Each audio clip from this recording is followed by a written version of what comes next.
There are moments when life seems to slow down, when everything around you remains the same, the streets, the faces, the familiar sounds, yet something quietly shifts inside. A subtle feeling appears, as if an unseen presence is near. Not like a person, but more like a calm, warm awareness that does not need words. This sensation often comes on ordinary days, when you suddenly change your route for no clear reason, or stop to check the door one more time and realize you had actually forgotten to lock it, or when you are about to say something that could damage a relationship, but at the last moment something inside holds you back. You remain silent, and later understand that this silence saved the situation. These moments are difficult to explain through logic alone. We usually call them coincidences, accidents, intuition. Yet if we look more closely, a deeper question emerges. What if there is something more behind these experiences? What if it is not only the mind at work, not just habit or caution, but a subtle form of guidance? As if someone is helping you walk along the edge, preventing you from falling, from taking the wrong step, from ending up where you are not meant to be yet. Many people can recall moments when they narrowly avoided trouble, when everything could have gone differently but did not. Missing a train that later turned out to be involved in an accident, canceling a meeting at the last moment and realizing afterward that it could have drawn you into serious problems, being absent from a place where you were expected to be, and that absence protecting you from harm, conflict, or danger. There are also moments that are not about danger, but about transformation. A chance meeting after which life clearly divides into before and after. An unexpected conversation with a stranger who speaks a single sentence that becomes a key, opening a new inner door. A message that arrives precisely when you are ready to give up. A phone call that pulls you out of confusion and gently returns you to your path. Sometimes it is not even an external event, but an inner sensation, as if you are being softly turned in the right direction. When we look back, we often see that these moments form a chain, as though events were connected by an invisible thread. While everything feels chaotic in the moment, later it becomes clear that at certain points we were redirected, quietly guided, given a choice but subtly shown a direction. From such observations arises the idea of unseen guides, known across cultures by different names: guardian angels, spiritual guides, protectors, helpers of light. The names differ, but the essence remains similar. These are forces that do not exist on the dense physical level, yet still participate in human life. This idea is not about blind belief, nor about surrendering personal responsibility. It does not suggest that someone else controls your decisions. On the contrary, it emphasizes that your path matters and your choices carry weight, while also suggesting that there is support nearby, helping you remain aware, connected, and aligned with yourself. If you find yourself doubting this, there is a simple inner experiment. Pause for a moment and remember a few times in your life when something felt unusual, as if you were held back, redirected, protected, or led towards something important. You do not need to analyze or explain it. Simply acknowledge that it happened. Almost everyone has such moments, and as we grow older, more of these points appear on the map of our life. We live in a world that values measurement, proof, and formulas, yet some of the most important experiences cannot be weighed or tested. They can only be lived and recognized through inner resonance. And this brings us to the central idea of this video. What if these moments are not random? What if you never truly walk alone? What if there is always something near you that sees a little further, understands your path more deeply, and guides you not forcefully, but gently? Today we will explore who angels and spiritual guides are, how they differ, how they manifest, why we sometimes stop hearing them, and how this connection can be restored so that it becomes a source of support rather than imagination. Because even for skeptics, one fact remains. At times, life leads us as if it knows more than we do, and perhaps this is not just a metaphor, but a quiet truth woven into human experience. When we begin to speak about angels and spiritual guides, it's important to clear away one common misconception right from the start. They are not the same thing. In everyday language, these concepts are often mixed, but on a deeper level, there is a clear distinction, and understanding it helps us better grasp how subtle guidance in human life actually works. Angels, in most traditions, are described as universal beings of light. Their role is not tied to the detailed fate of one individual, but to protection, balance, and harmony on a broader level. They can be seen as forces that work with the structure of life itself. They are not bound to a single person as intimately as guides are, yet they can assist anyone who calls upon them or finds themselves in a situation where protection or intervention is needed. Many sources suggest that angels do not have a human past. They have no previous incarnations, no personal dramas, no unresolved karmic ties. Because of this, their presence is often felt as calm, clear, and emotionally neutral, yet deeply supportive. An angel does not argue with you, judge you, or teach through suffering. It doesn't push or confront. It steadies, softens, redirects away from extremes, and helps preserve balance at moments when you might lose it yourself.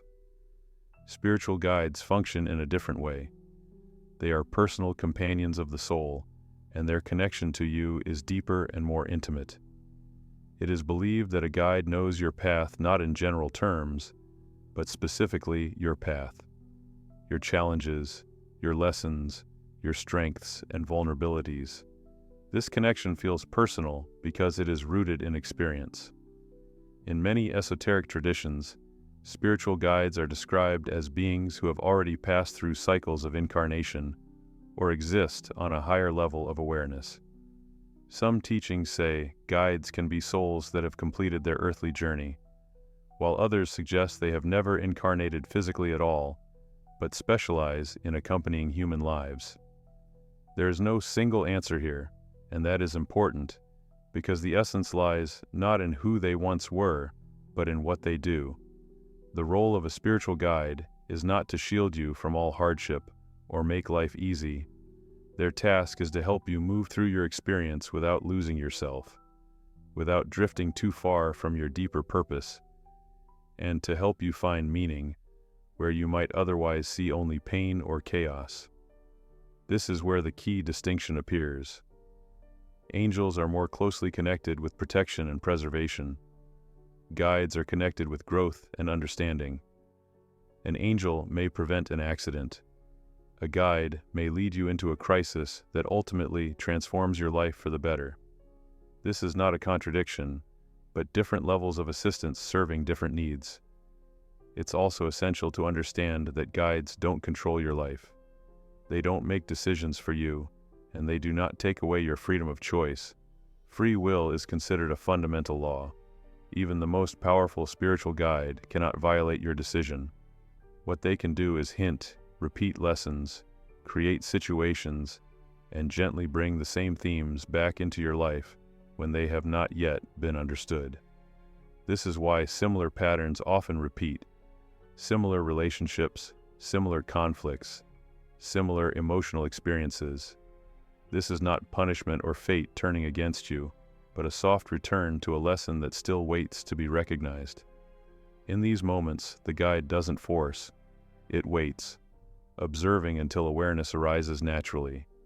Many traditions suggest that a person can have more than one spiritual guide, which makes sense, because life unfolds in stages. Childhood carries different tasks than adulthood. Periods of crisis and transformation often bring new guides into awareness. Some work with fear, others with purpose, ancestral memory, or spiritual development. Sometimes a guide remains for a lifetime. Sometimes it accompanies only a specific phase. A person may not even realize that the inner voice they sense has changed over the years, becoming firmer, gentler, quieter, or more distant. This is not a loss of connection, but a shift in emphasis. There's another important idea that's rarely spoken aloud. Spiritual guides do not always say what we want to hear. Their task is not to comfort the ego, but to protect the integrity of the soul. This is why their presence can sometimes be felt as inner tension, a sense of restlessness, or the feeling that you are not living your true life. This discomfort is also a form of guidance, a signal calling for alignment. According to many spiritual concepts, the guidance of the soul does not begin at birth, but earlier, before incarnation, before the choice of family and circumstances. The soul is believed to choose its path, its lessons and its experiences, and guides become part of that choice. They do not know every detail in advance, but they understand the direction. They see points of growth, narrow passages, and possible turning points. As you walk your path, they do not pull you by the hand, but they hold the orientation, like stars by which you can navigate even when you feel lost. This is why angels and spiritual guides should not be seen as fairy tale figures or symbolic decorations. This is not about wings or images. It is about interaction between consciousness and subtler layers of reality, about a connection felt not with the eyes, but through inner knowing. And to understand why this idea of guidance appears in almost every culture and era, we need to look deeper into human history itself. When we look at the history of humanity, one remarkable pattern emerges. Even cultures that never had contact with one another spoke about beings that accompany human life. They gave them different names and different forms, but the meaning remained almost the same. A person does not walk their path alone. Across religious traditions, angels occupy a special place. They are described as messengers of higher forces, intermediaries between heaven and earth, those who protect, warn, and guide. In these stories, angels are not abstract symbols. They act. They intervene in human destinies. They appear at turning points, moments of crisis and decision, and their role is rarely about punishment. More often, it is about preservation, protection, and keeping the path intact. It is interesting that in sacred texts, angels rarely speak at length.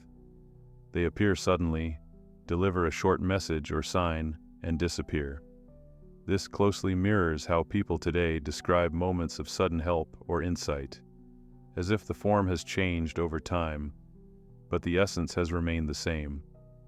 In esoteric and mystical teachings, another concept becomes central: the spiritual guide. Here, the focus shifts from external intervention to inner companionship. A guide is not so much something that comes from outside, but something felt within, like a voice, like knowledge, like a quiet certainty that cannot be logically explained, yet cannot be ignored. Many mystical schools believe that a guide accompanies the soul through multiple lifetimes, observing how a person lives through experiences, which lessons are integrated and which are repeated.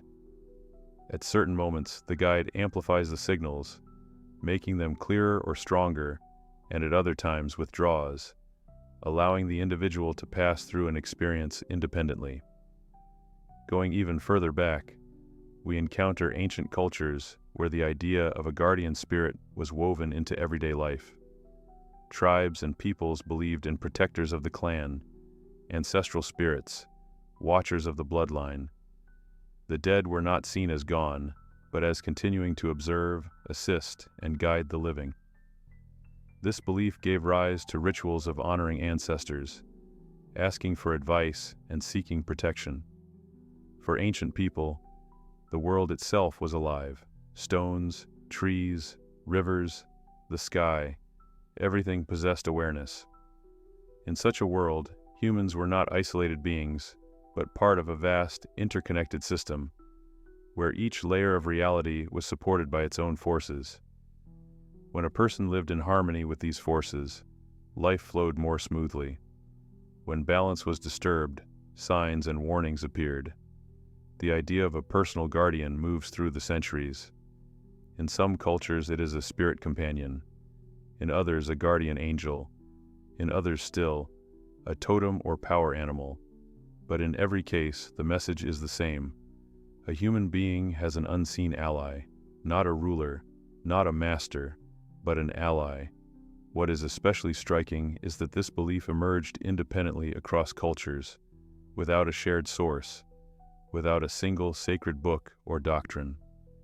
It is as if people in different parts of the world were witnessing the same phenomenon and describing it in their own language.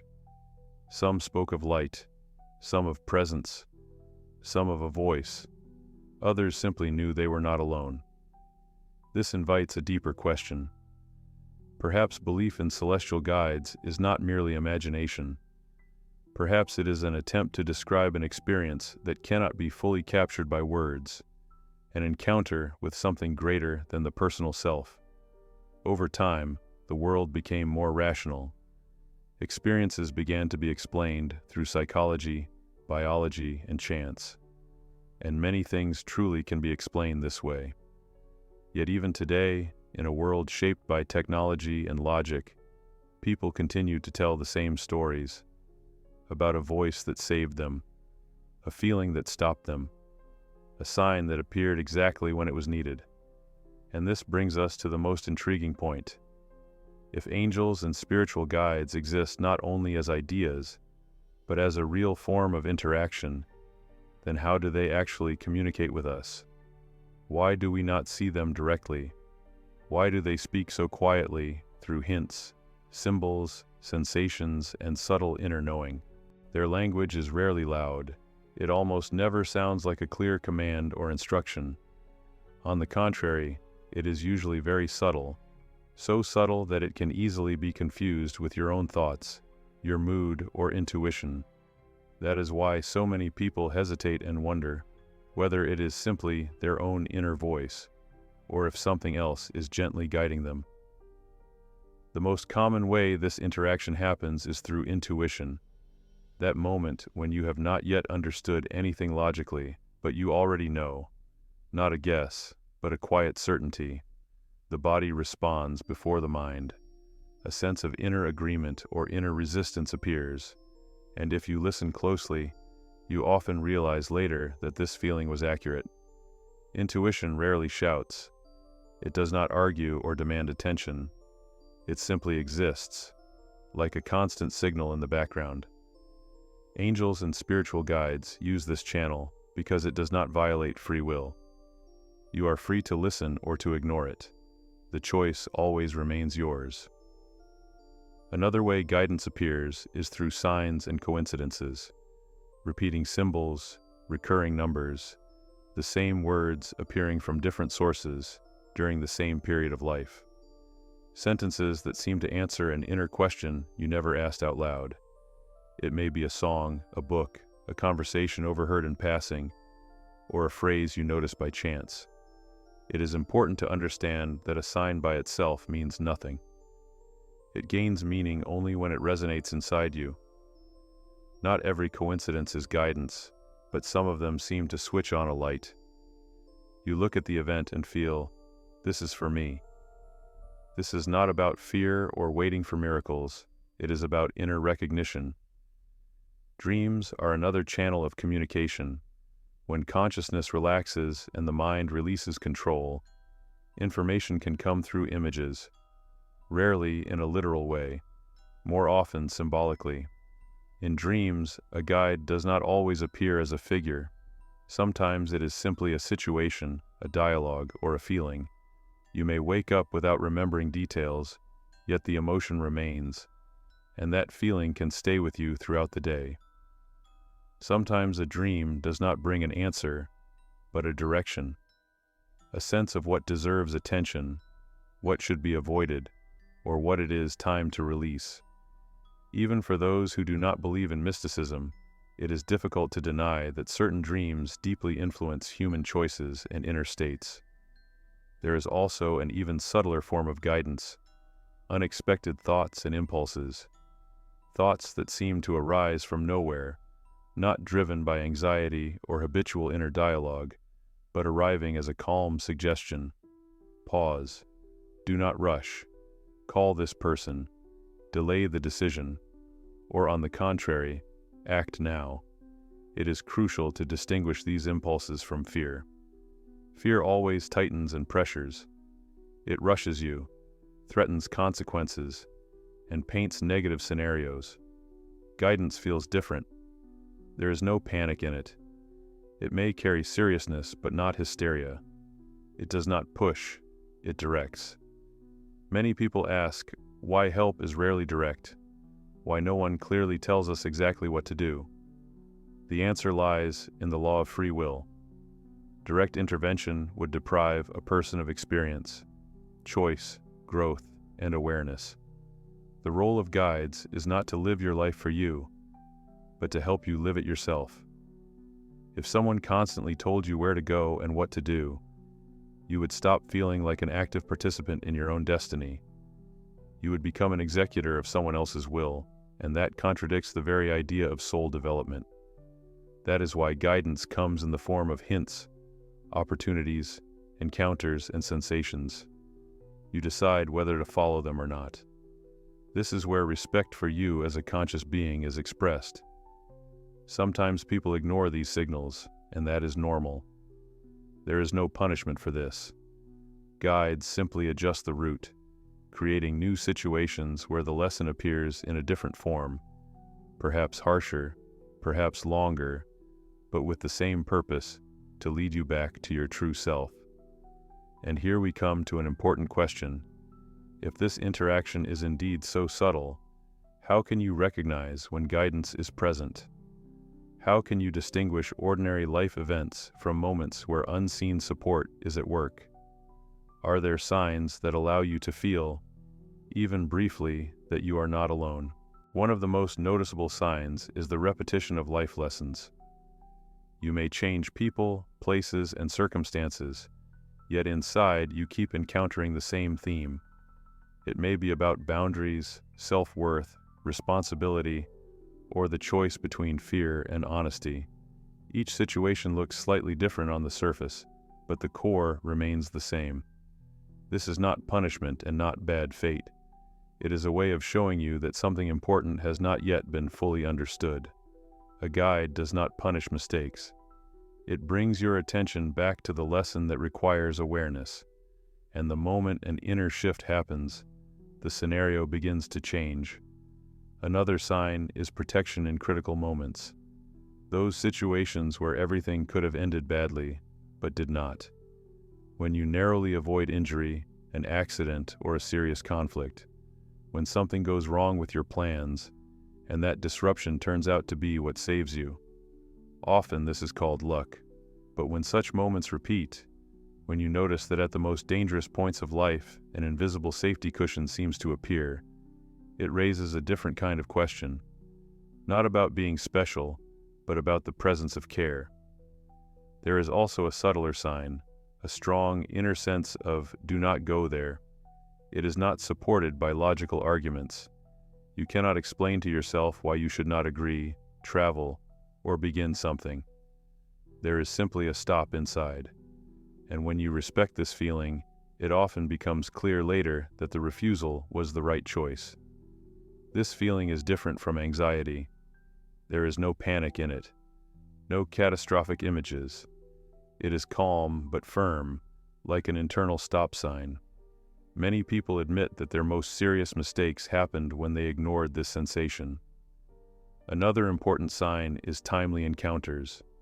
You may search for answers for a long time, feel stuck or lost, and then suddenly meet someone who offers the exact information, support, or direction you need. Often this person appears precisely when you are ready to hear it. It is not always someone close. Sometimes it is a stranger, a colleague, a fellow traveler, or someone from the past who unexpectedly returns. And when you look deeper, you realize the meeting was not about the relationship itself, but about a shift, a new point of reference. Very revealing is the inner voice that does not sound like fear. It does not criticize, humiliate, or compare. It does not tell you that you are unworthy or flawed. It speaks calmly and clearly, sometimes even neutrally. And after hearing it, there is a sense of clarity rather than confusion. This voice does not always say pleasant things. It may tell you that it is time to let go, that you are living someone else's life, that you are betraying yourself. Yet even when it is firm, it carries a feeling of truth, not pressure. Another sign is the feeling of support during difficult periods. Even when everything seems to be falling apart on the outside, there may be a strange inner calm, a quiet knowing that this will pass, that you will endure, that this is not the end, but a transition. This does not mean the absence of pain. Pain can be intense, but alongside it exists a sense of meaning. As if you are walking through a dark corridor, knowing that there is an exit somewhere ahead, even if you cannot see it yet. It is important to understand that all these signs are often very quiet. They do not necessarily look like miracles. More often, they feel like a subtle awareness that life has not completely abandoned you, that even within chaos there is direction. And when a person begins to notice these moments, a natural question arises. If guides and angels are near, if they send signals, why do we so often fail to hear them? Why does the connection weaken? Why does intuition fall silent? Why does the world become noisy and confusing? One of the main reasons is the noise of the mind. Modern life leaves almost no space for inner silence. Constant thoughts, plans, worries, comparison with others, endless streams of information. In such a state, even the most subtle signal simply drowns. This does not mean that guides stop speaking. It means that we become too busy to listen. The mind grows used to controlling everything.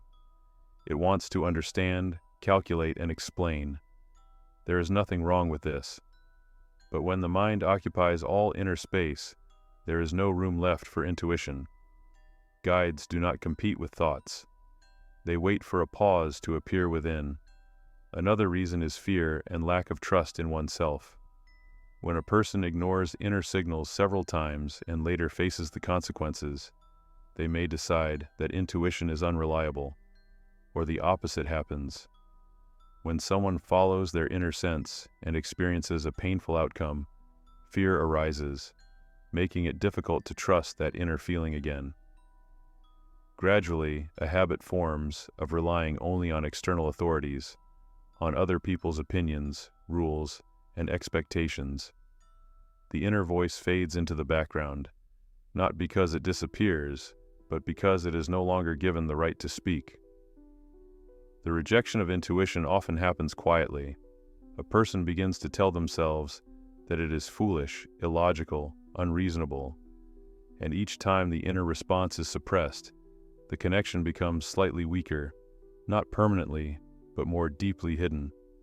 Negative emotional states also play a role. Constant anger, resentment, envy, guilt create an inner atmosphere in which it is difficult to hear anything subtle. These emotions are not bad or forbidden. They are part of human experience. But when a person remains in them for too long, attention narrows and perception becomes coarse. There is another reason that is rarely mentioned. The loss of connection with inner silence. Not external silence, but inner silence. Even when alone, a person may be completely immersed in mental noise. And without this silence, there is no space for dialogue. Sometimes the sense of connection weakens during periods of major life change, crises, losses, relocation, separation. In such moments, attention turns towards survival. This is natural. Guides do not leave. They simply step back, allowing a person to rely on their own strength. It is important to say this clearly. The feeling of losing connection does not mean that you have done something wrong. It is not punishment. It is not a sign that you are unworthy of support. It is part of the path. At some stages of life, a person learns to listen. At others, they learn to walk on their own. Yet even when it feels as if the connection is gone, It never disappears completely. It simply becomes quieter, deeper, waiting for the moment when your attention turns inward again. And that is why the next step is not the search for proof and not an attempt to force belief. The next step is the restoration of contact. Gently, without tension, without expectations, not as a technique, but as a return to yourself. Every form of contact begins with intention, not a request for help and not a list of wishes, but an honest inner decision to become more attentive. Intention is a form of inner agreement, an agreement to listen, not only to speak, to notice, not to demand. It can be a very simple inner statement. I am open to guidance. I am willing to see. I am willing to hear. The words themselves do not matter. What matters is the state behind them. Guides do not respond to phrases. They respond to inner alignment. The next step is silence. This does not require deep meditation or a complete change of lifestyle. It is about small pauses, moments when you stop analyzing and simply observe. Your breath, your body, your sensations. Even a few minutes of this kind of silence each day gradually restore sensitivity. Answers may not come in this silence, and that is normal. The goal is not to receive something, but to create space. When the mind stops filling every pause, room appears for subtle perception. Gratitude plays an important role, not as a ritual and not as an obligation, but as a state of recognition. When you feel gratitude for the path already walked, for experience, even difficult experience, something inside aligns. Gratitude does not raise vibrations in a mystical sense. It removes resistance. You can be grateful not for specific help, but simply for the sense of accompaniment, even if you are not fully sure it exists. Gratitude itself softens perception and opens inner listening. Another important element is asking questions without demanding answers. Many people ask questions and immediately wait for a clear sign, and this creates tension. It is far more effective to ask and then release the question, not to search obsessively, not to interpret every detail, to allow life to respond in its own way. The answer may come through an event, a conversation, a feeling, or a realization that appears days later. Often it arrives in a form completely different from what was expected.